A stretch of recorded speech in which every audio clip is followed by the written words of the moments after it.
In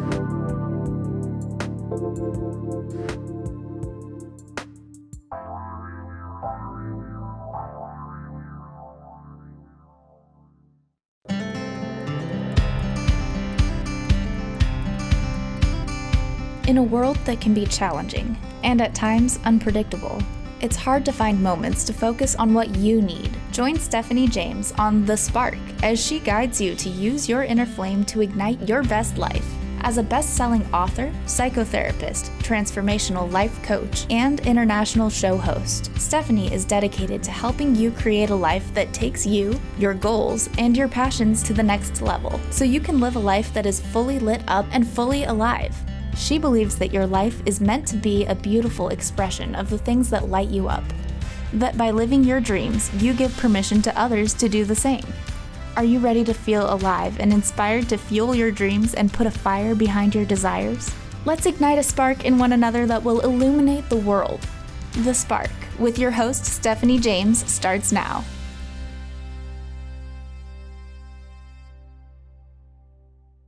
Welcome to The Spark. I'm your host, Stephanie James. So excited to have you here with us tonight. So thankful for you listeners. So just sending lots of love, lots of blessings your way. We have a really special guest tonight. I'm so excited to be here tonight with Rabbi Wayne Dosick.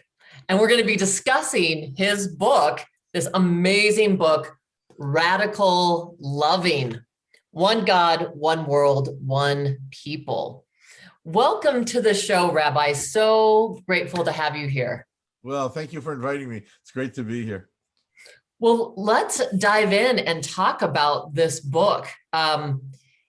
What an incredible, I think what's always incredible about books like this is you wrote this before the pandemic, and yet the concepts in here are so applicable to our world right now. And as you were writing this book, what was it that was really inspiring you? I feel like, from the moment I opened the book, it was resonating with me. And you were talking about, these challenges that we're going through and the diversity and this, culture that we're living in where people are really differentiated. And there's so much conflict, and boy, now even more so. Yes. Words have great power. And the rhetoric that we've been listening to for the last 4, 5, 6 years has been not inclusive, but exclusive. Mm-hmm. It's been rhetoric of division. Yes. It's been rhetoric that has demonized the other. And so we've had this tremendous rise in racism and sexism and nationalism and white supremacy and Islamophobia and neo-Nazism and neo-fascism and anti-Semitism. And we have been a country that, instead of being e pluribus unum, a country out of many, one, Mm-hmm. that melting pot that our founders envisioned, we have become a country of individual, selfish self-interests. So it's become a country not of us, but of me, me, me. Mm-hmm. Or conversely, not me. Hey, I'm not responsible. I'm the victim here. And so I wrote about that in Radical Loving, saying that this world has become a tiny little village, technologically, a tiny little village. And the planet on which we live is in great, great peril.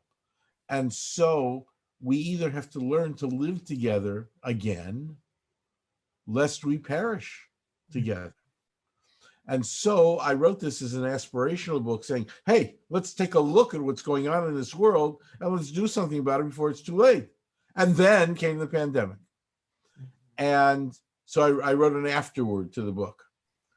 And there it says, from this aspirational book, we were smacked in the face by reality.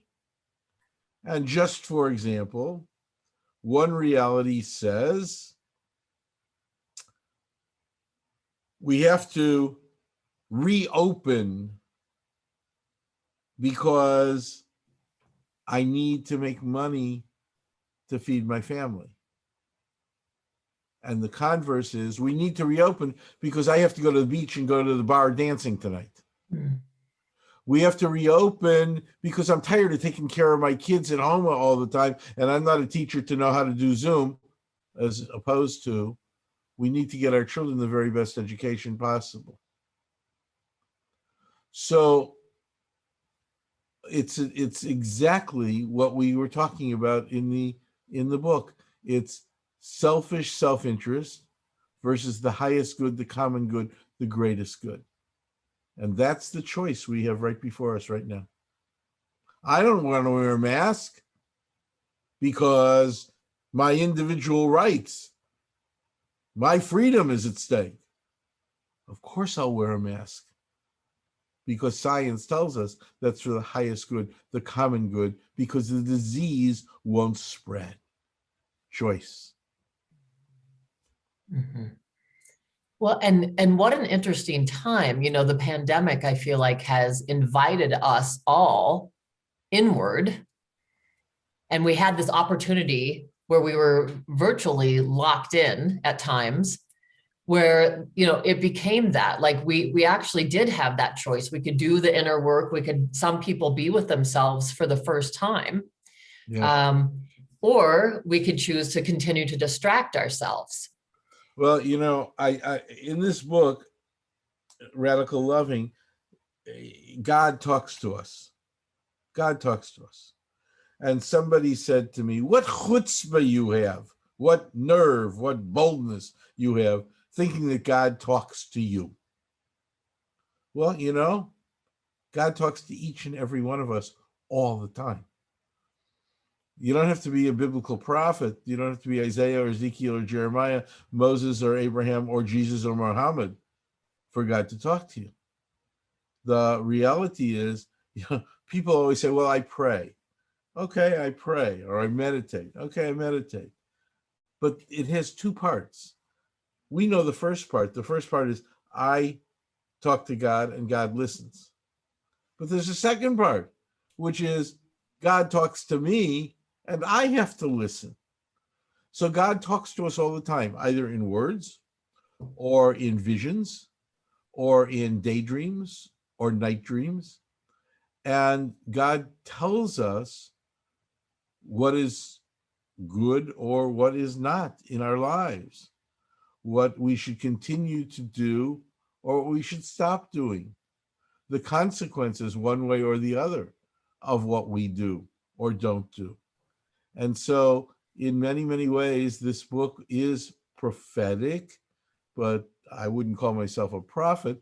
I would just call myself, as we all are, a messenger of God, somebody who receives a message and gives it out. It may be that you give it out only to yourself in the darkness of night. It may be you give it over to your partner, your spouse, your children, your mother, your father. And it may be you give it out to a wider audience. And since I've had a bully pulpit, as they say, for the last 50 years or so, and I've written other books before, and I have places where people will sometimes listen to me, that I gave out this message that basically God gave me in all this time. And, you know, I think that's such an important note, Rabbi, because I think that people get signs and as you said, visions and what I call downloads. Right, exactly. Same all word. the time. And, you know, we've heard such a negative connotation if you hear the word someone's a channeler. And I think at the same time, we need to be open channels. That's what we are, of course. And actually, the word you used is perfect. This book began, it had its genesis in a kosher deli in New York, Thanksgiving of 2016. I'd always wanted to go to the Macy's Thanksgiving Day Parade, always. And I never had been there. So I said to Ellen, my wife, one day, let's go. So we went. And so we wanted a traditional Thanksgiving dinner, go to a kosher deli. And we went in the middle of the afternoon between the lunch and the dinner surges. And So we sit at a table. There weren't too many people in the restaurant, and our waiter comes up, and his name's Mohammed. And he took our order, and then he went to the kitchen to put it in, and then he came back, and totally uninvited, he pulled up a chair and started talking to us, just like that. When that happens, you listen. It was right after, this was November after the 2016 election, when Trump had just been elected. And Mohammed started talking to us about how afraid he was for himself and his community, because Trump had been talking about the Muslim ban and demonizing the other. And he wanted to know. He said, what did we do? I work hard. My parents work hard. My brothers and sisters work hard. We're a community. We go to our mosque. We send our children to school. We try to give them a good education. Why is this happening? We're just human beings like everybody else. And all of a sudden, the download began. And I said to Mohammed, could I have a piece of paper? And he took the Thanksgiving Day special menu and turned it over, which is a little blank card like this. I pulled the pen out of my pocket and started writing. And I kept writing, and he kept bringing more backs of menus. And I wrote and wrote and wrote. And that was the beginning of this book. So it was indeed absolutely a download, because Mohammed and all the rest of us, regardless of where we are on the spectrum of life, we all deserve an answer to that question. And this book tried to become the answer to the question. That's such a powerful story. I love that. And I think that, you bring up an important point as well. It's this thing around that here you are, a Jewish rabbi, and yet the message in this book is that it's not just about one religion being the religion, or, that it's when you talk about it's one God, you talk about, so we have to have this, I guess what I would call, like absolute love of other and self and God that becomes that collective consciousness. That's exactly right.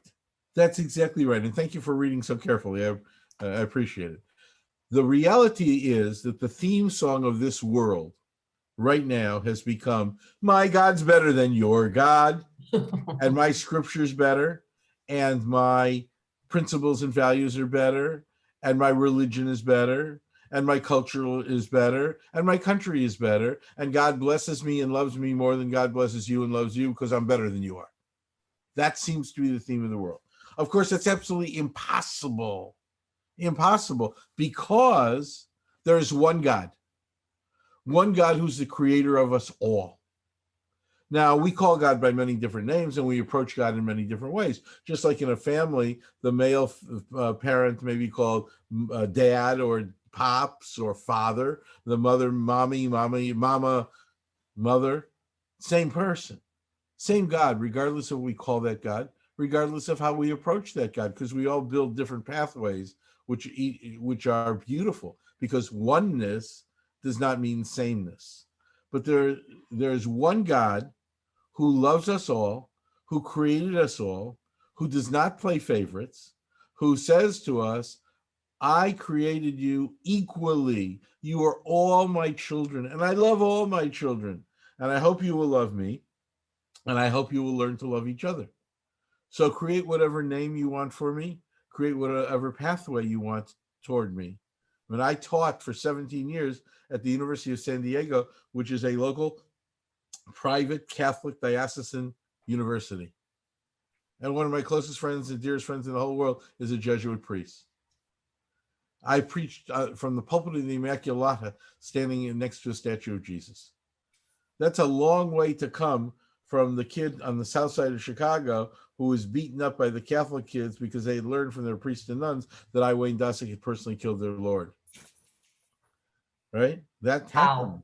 I mean, you're too young, but that happened in the late 40s, the 50s, early 50s. So here's where we got fooled. Here's where we got fooled. And world religions, listen up carefully. We got fooled because we thought that when there was a new revelation, it was better than the last. So the the ancient Hebrews said, our revelation, that is the Hebrew Bible, is better than what the pagans taught. And Christianity came along and said, our revelation, the New Testament, is replacement theology. Still call that to this day. Replacement theology is better than what the Hebrew Bible says. And Islam came along and said, the Quran is better than everything that came before it. And the Hindu text and the Buddhist text and the Native American tribes, everybody says, mine's better, mine's better. No, they are not better. They're not replacements. They are additions to. There's new revelation for a new time, for evolving human consciousness. The more we know, the more we learn, the more the mysteries of the universe are revealed to us, God then gives us more to know and more to behave with and more to love with. And so we've been fooled. And part of the message of this is get rid of the triumphalism, get rid of the superiority. We are all one. Every teacher, again, Abraham, Moses, Jesus, Muhammad, is a world master. And wisdom does not belong to any one group. World wisdom belongs to all of us. And we have everything to learn from world masters. You know, Thomas Jefferson wrote what we now call the Jefferson Bible. He bought 2 copies of the Bible, of the New Testament, and he cut with scissors what he thought were just the teachings of Jesus. Not the Gospels, not the Gospel writers, not the additions to or the interpretations of Jesus, but just what Jesus had to say. And he cut and pasted, and that's the Jefferson Bible. Well, first of all, if you read the teachings of Jesus very carefully, 85% of them come right out of the Hebrew Bible. And of the other 15%, I can agree with 11%, 10%, 11%. You know, it's all the same because we are all one. And this is a call to oneness consciousness. Yes. Yeah. So I want to ask you, Rabbi, in your own journey, you know, as I hear you, you know, being this young boy in Chicago, being beat up by some Catholic boys, you know, how did you come to this understanding of oneness? Well, first of all, thank God, Christianity began to come to the understanding. Beaten up when I was 8, 9, 10 years old. In high school, when we were passing between periods of this 5-story building in 4 minutes from the first floor gym to the 5th floor study hall, this girl comes running up to me and said, Wayne, I forgive you. Now, maybe there were some girls in that school who had reason to forgive me, but she wasn't one of them. So I said, Bonnie, what is it? She said, I forgive you for killing Christ. I said, what are you talking about? That was 2,000 years ago. First of all, he's a good Jewish boy who made good. Second of all, I wasn't there. I didn't know him. I certainly didn't kill him or anybody else. And the Jews didn't kill Christ. The Romans killed Christ. And she said, no. I just heard on my little transistor radio, you're too young to remember those, right? I know those. That the Pope said we could forgive the Jews for killing Christ. That, of course, was the early 60s. It was Vatican II, Pope John the 23rd. And so that was the beginning that wound up as a rabbi teaching on the faculty of a Catholic university, the courses in Jewish studies, and preaching from the pulpit of the Immaculata. So, look, Father O'Leary and I, my dear friend, we hung out together. People saw us hanging out together. We would eat in the deli together. We would in the cafeteria. We would walk in. We would teach each other's classes back and forth. So we're walking on campus one day, and this young man comes running up to us and says, Father, Rabbi, could I talk to you? Sure. He said, you know, I'm a junior undergraduate here. I came from a place where I had never met a Jew before in my life. And Father O'Leary said, I was 21 years old before I ever met a Jew. And he said, truth be told, said this young man, I've had some prejudice against Jews. But I see the two of you walking together and hanging out together and eating sandwiches together and telling jokes together. And the two of you are a living sermon. And I guess if the two of you can be friends, I can meet some Jews and maybe make new friends. That's it. It's one-to-one, person to person, understanding each other as a child of God. And so that revelation unfolds and unfolds and unfolds, and we have nothing to be afraid of. Just because someone looks different or behaves differently or speaks a different language or has a different job or has a different color to the skin or hair, doesn't make any difference. We're all children of the one God. Beautiful. And we need to take a break. Thank you so much. This is just an amazing conversation. So join us for the next part of talking with Rabbi Dosick about radical loving. Really an amazing book and an amazing conversation. We'll see you after the break.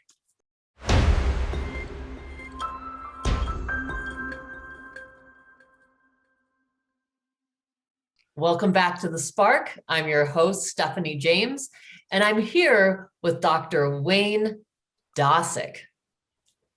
And we're talking about his amazing book, Radical Loving, One God, One World, One People.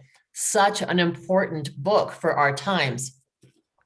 So we've been talking about having, the importance of having this one consciousness. And I know Larry Dosick calls it one mind, that we really are a part of this one mind.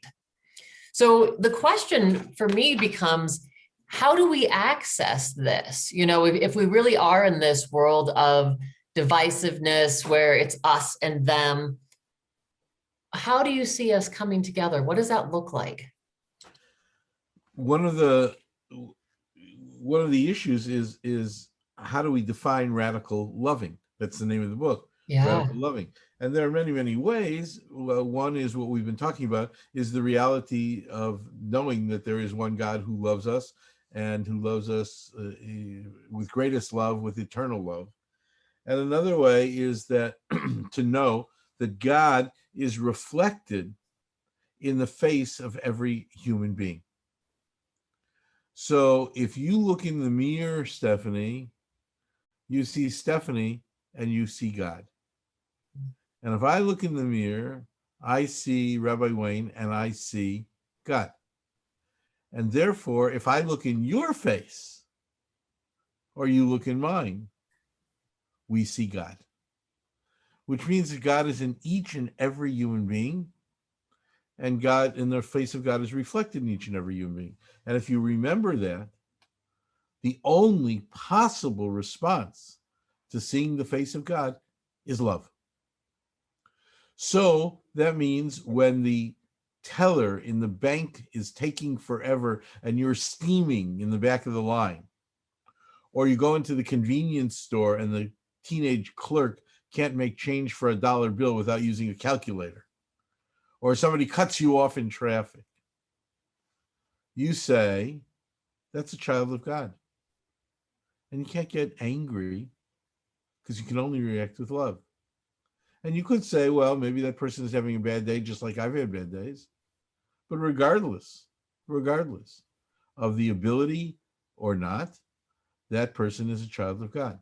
So part of radical loving is understanding that each of us is a reflection of God. And therefore, radical loving means to treat each human being's life and make it as precious to us as our own. So if we have self-love, which I know is a difficult thing to achieve, But if we have self-love, then we have to have love for every other human being as well. Because every other human being is just like us. You know, the golden rule, which in one form or another is in every faith community, love your neighbor as yourself, or you're the golden right. Love your neighbor because he or she is just like you. Mm-hmm. Mm-hmm. But just like you doesn't mean that sameness. It means the recognition of the humanity of that person. So, for example, if you're having a bad day or a bad week and you're my friend, and I say to myself, self, I say, let's do something to help Stephanie feel better.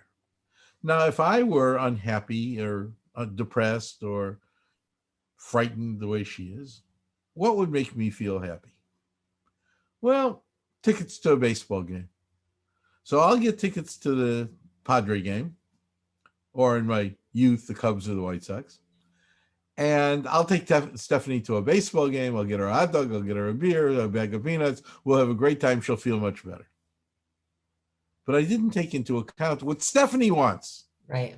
And maybe you want tickets to the opera or the ballet, or to the symphony, or who knows what you know or love.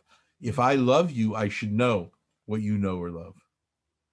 So we have to take into account each other's beingness, each other's godness.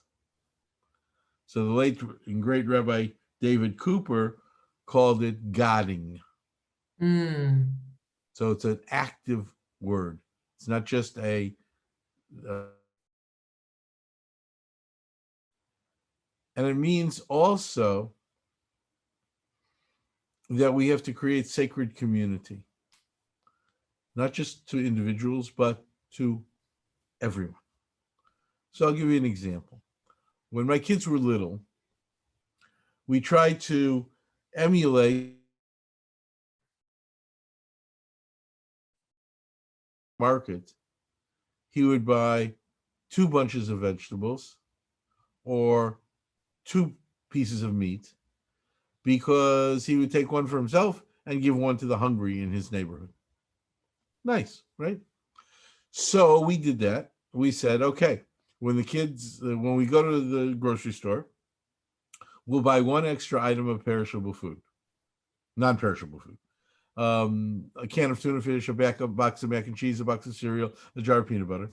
Won't even take it into the house. Leave it in a brown paper sack, a grocery sack in the trunk of the car. And when we collected 2 or 3 bags, we take it to the local food pantry. Well, I'm in the store one day with my then 5-year-old, who's in his late 40s now. But I took a box of Cheerios off the shelf. And I said to him, honey, how about this for our food gift this week? And this little precocious kid grabbed the cereal out of my hand, said no, and put it back on the shelf, and reached up on his tippy toes and grabbed another box of cereal and held it up to me and said, this will be our food gift this week. And I said to him, what's the difference? It's a box of cereal. And he said to me, look, Dad, there are hungry kids out there too. And kids like sugar Frosted Flakes better than we like Cheerios. In an instant, that kid taught me to see not a category of people, not the hungry, the homeless, the poor, the needy, but a kid who likes one kind of cereal better than the other. And so if you're making up a Thanksgiving basket, we often do that, right? Lots of churches and synagogues and social service agencies. So you give a turkey, you give yams, you give cranberries, but give a bottle of sparkling apple cider. Give a nicely decorated cake. Give a bag of colorful jelly beans, because people who need a turkey also would like to celebrate Thanksgiving and not just be fed. You know, when we give away old clothing, a pair of pants, a shirt, a blouse, a skirt. You know, if somebody needs a pair of pants, he probably needs a pair of socks too. We never think to give away a pair of socks, but give away a pair of socks. Or if you don't think that's sanitary enough, go to the store, buy a couple pair of socks, and add it to your clothes pile. And when you go to a hotel, the hotel doesn't expect you to steal the towels, but those little bottles of shampoo and conditioner and those little bars of soap, they expect you to take those. So take them and collect them. And when you have 3 or 4 or 5, take them to the local shelter. Because while we spend a lot of money for our designer shampoos, people in the shelter may not have a shampoo at all. And one of those little bottles could be 1 or 2 or 3 hair washes for somebody who needs a shampoo. So those are the kinds of things that we can do. Find a need. I call it FANAMI. Find a need and meet it. Mm-hmm. And we can do it on a very individual basis as well too. God forbid someone dies, and you go to the mourner and you say, anything you need, just let me know. I'll do anything for you. And the reality is, no one ever asks. Yeah. Our house burned down back in 1996. Our house burned down in a Southern California wildfire, burned to the ground. We lost everything. We had nowhere to live. And one of the kindest, gentlest, sweetest, and most wealthy men I knew came to me and said, Rabbi, I feel so terrible for you. What's mine is yours. Anything you want, you just ask me. So what was I going to say? Take me to dinner? Buy me a suit? Build me a house? I mean, what am I going to say to the man? Yeah. So I wound up saying nothing. But you can say to the mourner, instead of saying anything you want where you know you're not going to be asked, you can say, I understand your Uncle Charlie's coming in for the funeral. Tell me his plane arrangements. I'll go to the airport and pick him up. Or maybe, is your good suit still at the cleaners? I'll go pick it up for you. Or don't worry about the kids tonight. I'll take them for pizza and a movie. That's finding a need and meeting it and dealing with another human being as we would like to be dealt with. Oneness consciousness, one God, one world, one people. Yeah, so beautiful. You know, and so I feel like there's actually the golden rule, and then there's like this version of the golden rule, which is also, it's not just do unto others as you would have them do unto you. It's do unto others as they would have done unto them. Right. Perfect. Perfect. Excellent interpretation. You become a biblical interpreter now.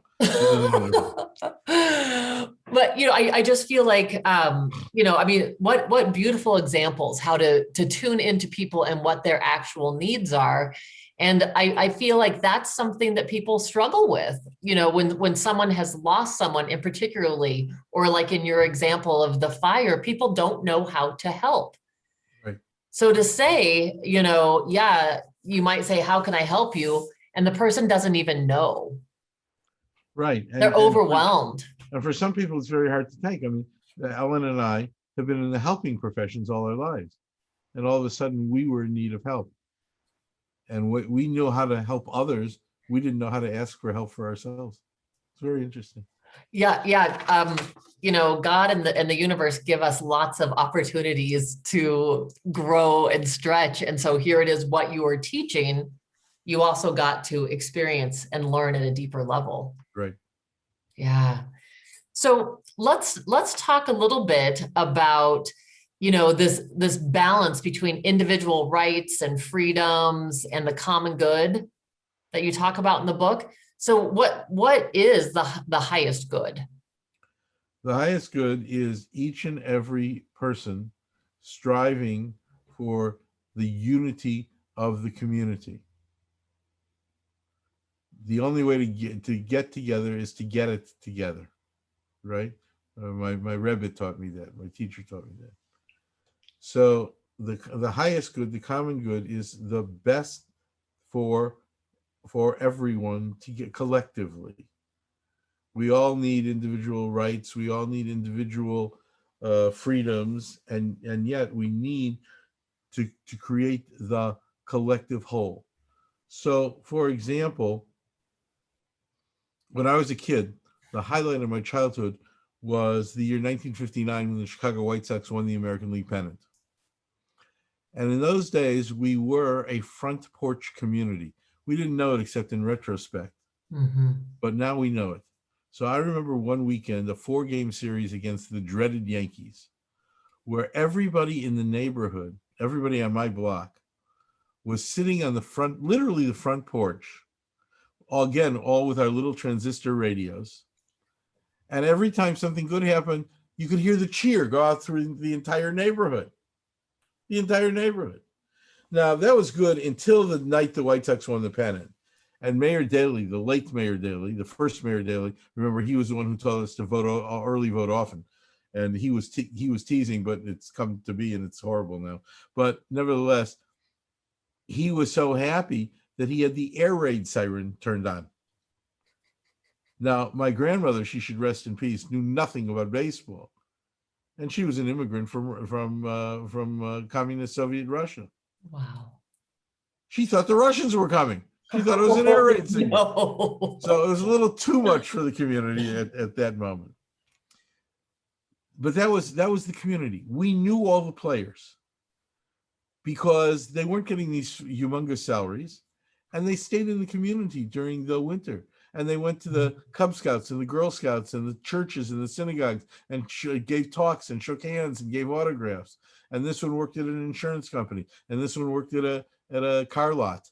And one guy on the team, his grandma lived in our neighborhood. So anytime he came to visit grandma, he'd come to the playground, throw out a couple of balls that he would give the kids, and even he would hit the grounders to us once in a while. I mean, it was amazing. You know, and during the winter, we would see him there. And then in the summer, he'd be on the field with the White Sox. What happened? What happened was free agency in baseball. 1972, the Kurt Flood case at the Supreme Court. Now, America was built on the backs of unions. I like unions. I support unions. But sometimes it's not so helpful, because what happened is the players now, instead of caring about the goodness of the whole team, care about their own statistics so that they can sell themselves to the highest bidder come the next contract. Mm-hmm.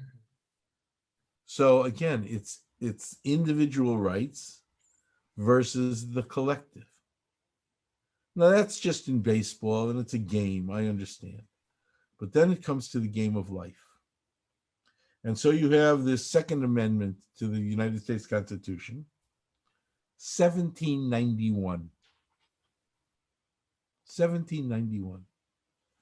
The right to bear arms in 1791 had nothing to do with AK-47s and A-15s. That is, I mean, the Supreme Court has decided that is part of the Second Amendment. And I say, get the damn guns off the streets. And so your individual right to own a gun ends at the life of a child on a playground. Just like at one time, the Supreme Court said that your individual rights end at yelling fire in a crowded theater. Mm. My individual rights end at the beginning of your nose. What's the highest good for this community? For this community of ours? Killings in our theaters and in our grocery stores and in our playgrounds. Our children's playgrounds have become killing fields. It's crazy, it's nuts. And so we have to do something about that. And we have to say, yes, you want to have a gun, you want to protect yourself, you want to go out hunting. There are all kinds of ways that we can form the rules to be part of 2021, not 1791. Yeah. Wow. So powerful. My goodness. We have to take another break. This is such an important conversation. Thank you all for listening. And Rabbi, my gosh, I'm hearing this and I think, again, I want to talk to you about this when we get off a break. How do we start hearing messages like this, but not just hearing it? How do we start assimilating this into who we are so that we're being action-oriented, we're being heart-oriented, and we really are doing this thing you're talking about. We are living radical loving. So all that and more when we come back from the break.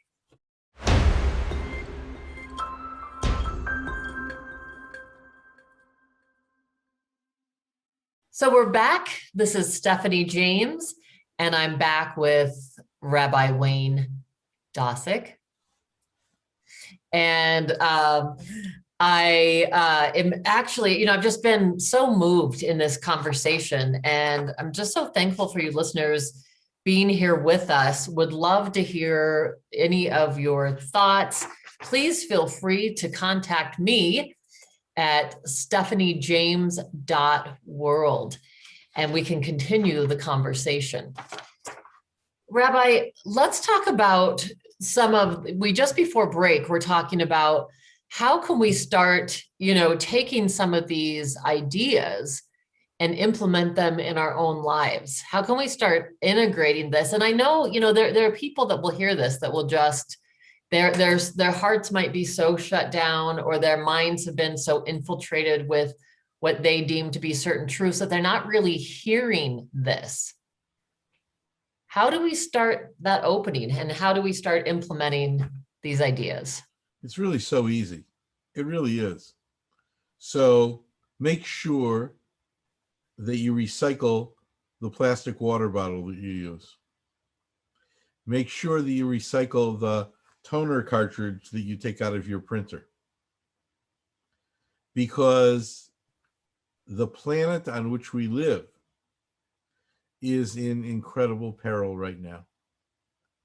We joke about it, we laugh about it, people say, it's not true. We don't have that much time. We either turn it around, or this planet will implode. Or actually it will deplode. I don't know if that's a word, but it will disintegrate. Yeah. Because a puff of pollution that comes out of a chimney in Pittsburgh is the smoke goes to Paris, and a plastic bottle that's thrown off Alaska winds up in a whale's mouth in South America. So we can stop doing the things. Now, we may not have the power to stop the puff of chimney smoke, although we can say to that corporation, we're not going to buy your goods until you fix up your chimneys. But we can also do the little things. We can walk more than we ride, more than we drive. We can become a walking community again. I know that's very hard in the suburbs, but maybe we have to refocus on the way we build our houses and our commercial institutions, and make houses within walking distance of grocery stores and dry cleaners and places like that.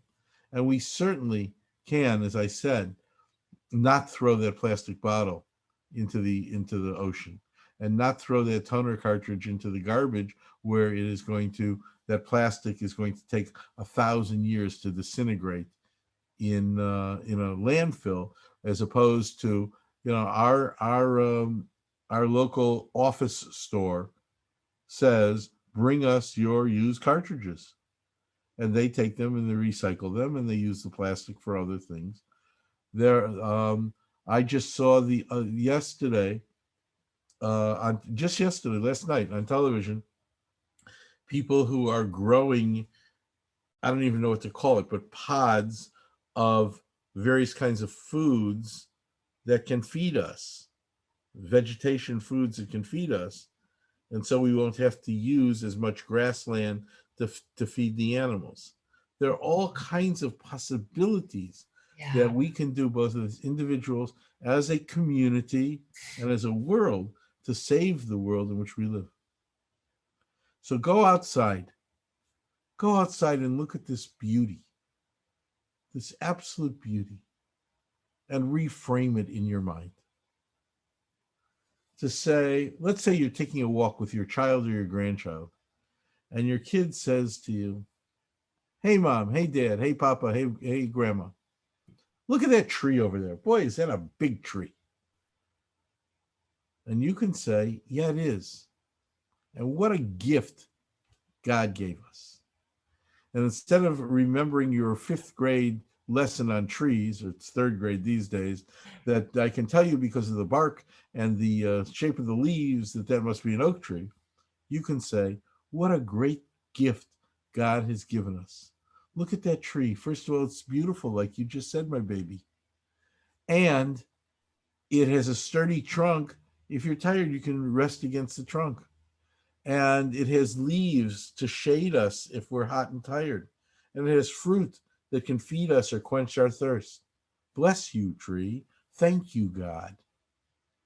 That's a simple reframing. Now, if we go out and we do that, how could we do anything but love that tree? Because it too is a reflection of God. Because everything is God. You and I are God. This desk is God. Science calls it a faster or slowly moving molecules. We call it God. And so if we do that, if we see the godness of everything, the face of God in everything, how can we do anything but try to save this planet on which we live, this precious planet on which we live? Yeah, exactly. Exactly. You know, two of the things that came up for me while you were talking is one from the movie The Moses Code. I don't know if you've seen that movie.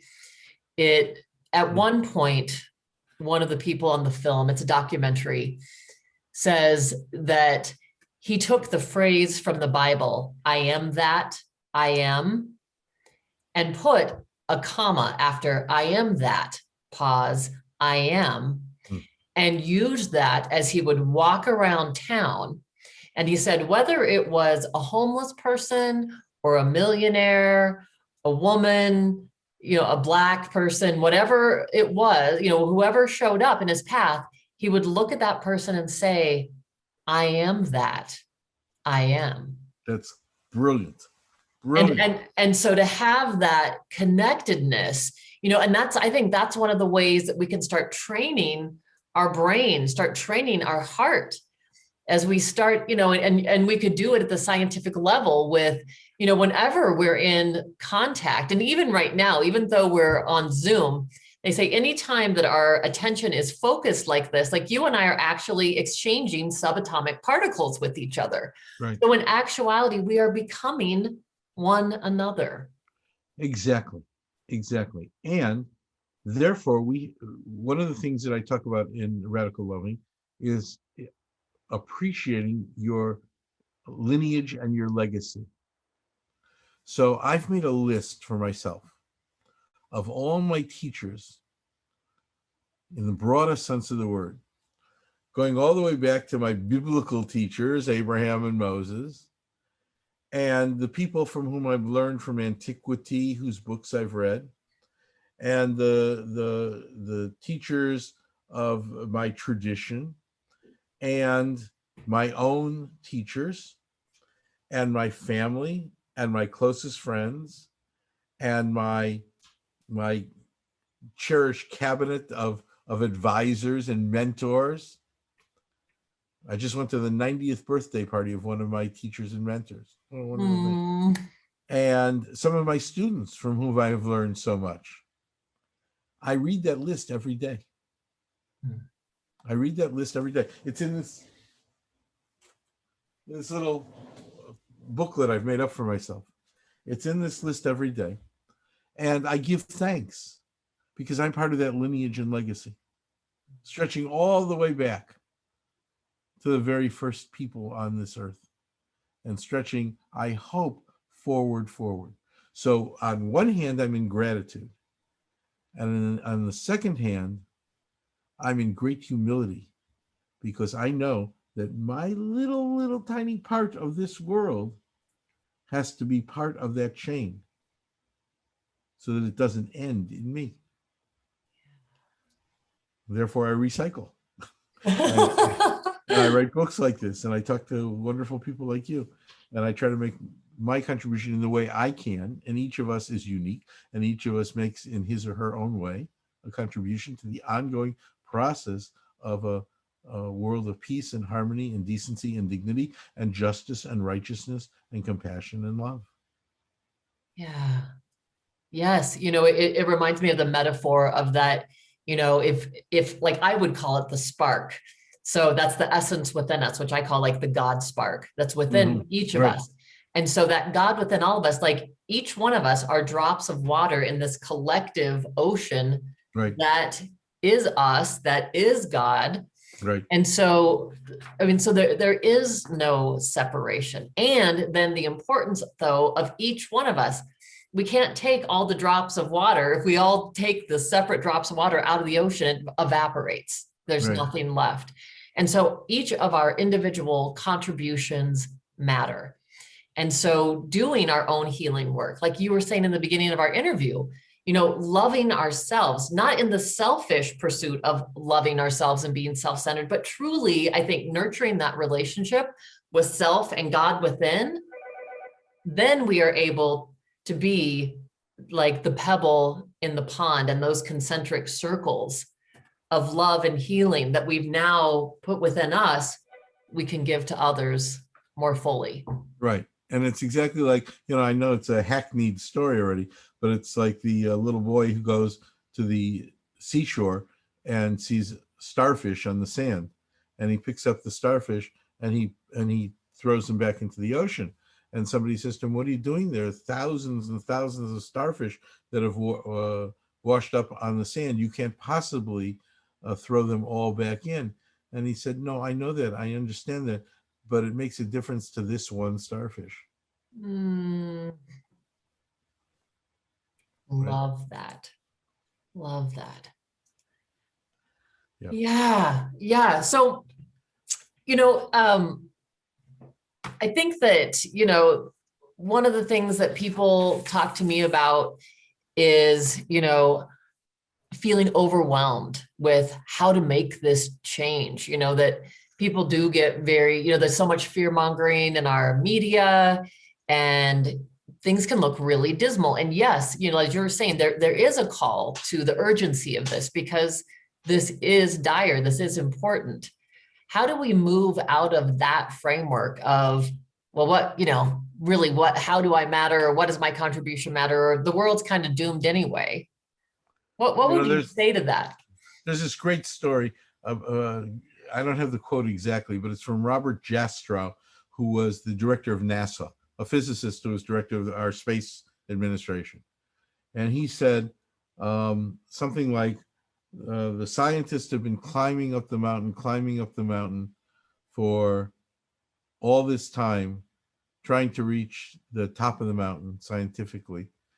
And we get to the peak and look over, and there are the theologians who have been sitting there for centuries. So there's ancient wisdom, and there is newfound wisdom that comes with every generation. That's the new revelation that we were talking about earlier. We do it because it's one step at a time. It's not a giant leap. It's one step at a time. So, when Neil Armstrong said this is one giant leap for mankind, how many steps did it take to get to that giant leap, right? It's just simply a commitment to not letting things roll along as they are, to not giving in to fear. Once again, the only response to hatred, to anger, to fear is love. If you send hatred out to the world, it spirals back to you. If you send love out to the world, it spirals back to you. I remember back to 1987. You may remember this. It was the harmonic convergence. Oh, yeah. Remember that? A bunch of us stood around the whole globe, held hands, and sang songs trying to bring peace to the world. And the world laughed at us. And so what happened? Within months and a couple of years, the Soviet Union fell. The satellite countries around the Soviet Union fell. Blacks and whites started riding the bus together in Johannesburg. Protestants and Catholics stopped fighting with each other in Northern Ireland. And every once in a while, Israelis and Arabs sat down in peace talks. Now, did that all happen because we sang songs and held hands? Of course not. But we sent a love vibration out to the world. and that love vibration begins to spiral and to come back. There's that great line in the Bible from the prophet Isaiah, who says, what do the angels do in heaven? What do they have to do? What's their job? So some of them, he says, stand on either side of the heavenly throne. This is all metaphoric, of course, but stand on the other side of the heavenly throne and shout back and forth to each other, the Hebrew, Kadosh, Kadosh, Kadosh, English, holy, holy, holy, Latin, Sanctus, Sanctus, Sanctus, the holiness of God. And that's the love vibration. And that love vibration comes to earth. And if we just let it sink into earth, nothing will happen. But we have to catch it and then send the love vibration back to the heavenly throne. So then the sage asks, so what does God do with all the prayers? What does God do with all the prayers that come up to the heavens every day? So again, another group of angels stand around the heavenly throne and take all the prayers and weave them into a crown and put that crown on God's head. So God's godness comes from the interaction with us. The love vibration coming from God to us, and the love vibration coming from us to God. Beautiful. You know, I appreciate this conversation in so many ways, and I know the listeners will get so much out of this. And I'm as we're running out of time now, I guess one of the things I want to make sure is if there's anything that you want to share that we haven't covered, that you feel like is an essential message that you want listeners to get, what would that be? What a great interview question. That's You've heard it all. You really have, my dear friends. You've heard it all. It's just a question of, do you have the courage? Do you have the vision to do what Stephanie does, to do what I try to do? And that is to make your contribution to a just and peaceful world. And if so, the book is full of suggestions. We got to just a few of them. Yeah. There's also a CD that we made. I know CDs are ancient and antiquity things, but there are downloads that we made. The website will be up within a week or so. It's called radicallovingbook.com. radicallovingbook.com. We made a CD of 21 chants, because chants enter into our beings. Chants enter into our souls. Chants are our channel between us and God. So there are 21 chants. 4 or 5 of them you can listen to, as we used to say in the old South Side of Chicago, free for nothing. And the others you can buy as a download or as a hard copy CD, which we'll mail to you. And with the download come all the lyrics. It's all in English, all in English. And with the CD, we would send you the lyrics. And some of these chants, here, you know, we talked about awesome holiness, which is the twin of radical loving. So holy, holy, awesome holiness, holy, holy, awesome holiness, or with greatest love, eternal love, greatest love, eternal love, greatest love, eternal love, greatest love, eternal love. There are songs to sing that hopefully will help you bring this into your everyday consciousness. Well, that just warmed my whole heart hearing you sing. I am excited. So I'm writing that down. radicallovingbook.com. Right. Is the It'll website. Be up in a week or so. Wonderful. And where can people get the book?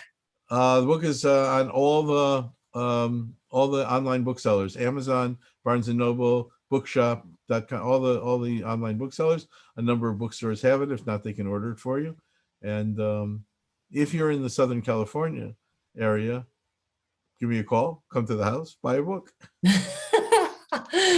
Well, and radical loving, what a great, it's almost to me that this is a great manuscript or a workbook of how to move forward in our changing world. Thank you so much, Rabbi Wayne Dosick. That's StephanieJames.world. And tune in next week at 6 p.m. Pacific, 9 p.m. Eastern, only on TransformationTalkRadio.com. Shine on!